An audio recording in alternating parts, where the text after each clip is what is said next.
নমস্কার বন্ধুরা, আমার কুকিং চ্যানেলে আবারও সবাইকে স্বাগত। আজ আমি আপনাদের জন্য নিয়ে চলে এসেছি কাতলা মাছের দারুণ একটা রেসিপি। আজ আমি আপনাদের বানিয়ে দেখাবো খুব সহজেই অনুষ্ঠান বাড়ির মতো কাতলা মাছের রেজালা। এটা বানানো খুবই সহজ, খেতে কিন্তু দুর্দান্ত হয়। কাতলা মাছের রেজালা বানানোর জন্য আমি কাতলা মাছের কয়েকটা পিস নিয়ে নিয়েছি। এখানে আমি গাদা ও পেটির পিস নিয়েছি। আপনারা চাইলে শুধু গাদা বা শুধু পেটির পিস দিয়েও এই রান্নাটা করতে পারেন। তারপর মাছে পরিমাণ মতো লবণ আর অল্প একটু গোলমরিচের গুঁড়ো দিয়ে খুব ভালো করে ম্যারিনেট করে আধ ঘন্টা মতো রেখে দেব। তারপর গ্যাসের মধ্যে একটা কড়াই বসিয়ে ওর মধ্যে দুটো মিডিয়াম সাইজের পেঁয়াজ আমি আগে থেকে কুচি করে রেখেছিলাম, পেঁয়াজ কুচি দিয়ে দেব। ওর মধ্যে এক বাটি জল দিয়ে 5 থেকে 6 মিনিট পেঁয়াজটা খুব ভালো করে সেদ্ধ করে নেব। খুব ভালোভাবে সেদ্ধ হয়ে গেলে ঠান্ডা করে মিক্সিতে একটা মিহি পেস্ট বানিয়ে নেব।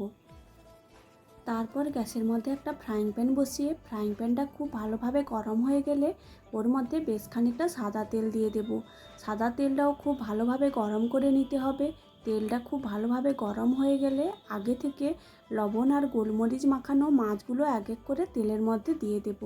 তারপর এক সাইড 2 থেকে 3 মিনিট ভাজা হয়ে গেলে অপর সাইড উল্টে একদম হালকা করে মাছগুলো ভেজে নামিয়ে নেব।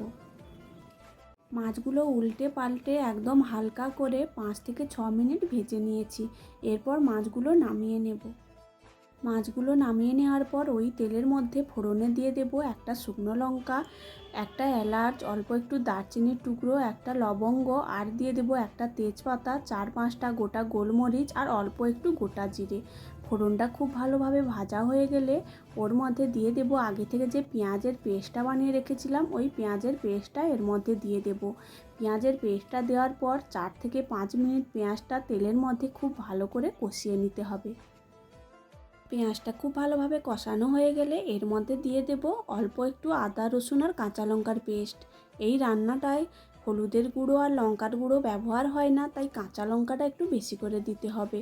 তারপর মশলাটা 2 থেকে 3 মিনিট খুব ভালো করে কষিয়ে নেব, যতক্ষণ না পর্যন্ত আদা রসুন আর কাঁচা লঙ্কার কাঁচা গন্ধটা চলে যায়। তারপর এর মধ্যে দিয়ে দেব ধনের গুঁড়ো, জিরের গুঁড়ো, অল্প একটু কাশ্মীরি লঙ্কার গুঁড়ো। এটা আপনারা দিতেও পারেন, আবার নাও দিতে পারেন। মশলাটা খুব ভালোভাবে কষানো হয়ে গেলে এর মধ্যে দিয়ে দেব কাজু বাদাম, চারমগজ আর পোস্ত বাটার পেস্ট। ওটা দিয়ে 2 থেকে 3 মিনিট আবারও খুব ভালোভাবে কষিয়ে নেব। তারপর এর মধ্যে দিয়ে দেব 3 চামচের মতো টক দই ফেটিয়ে রেখেছিলাম। ওই ফেটিয়ে রাখা টক দইটা দিয়ে অল্প একটু বাটি ধোয়া জল দিয়ে আবারও মশলাটা খুব ভালোভাবে কষিয়ে নিতে হবে, যতক্ষণ না পর্যন্ত মশলা থেকে তেল ছেড়ে আসে। মশলাটা খুব ভালোভাবে কষানো হয়ে গেলে এর মধ্যে দিয়ে দেব স্বাদ মতো লবণ আর অল্প একটু চিনি দিয়ে মশলার সঙ্গে খুব ভালোভাবে মিশিয়ে নেব। তারপর এর মধ্যে দিয়ে দেব বেশ খানিকটা উষ্ণ গরম জল। জলটা দেওয়ার পর 2 মিনিট পর যখন ঝোলটা ফুটে উঠবে, তখন ভেজে রাখা মাছগুলো এক এক করে ঝোলের মধ্যে দিয়ে দেব।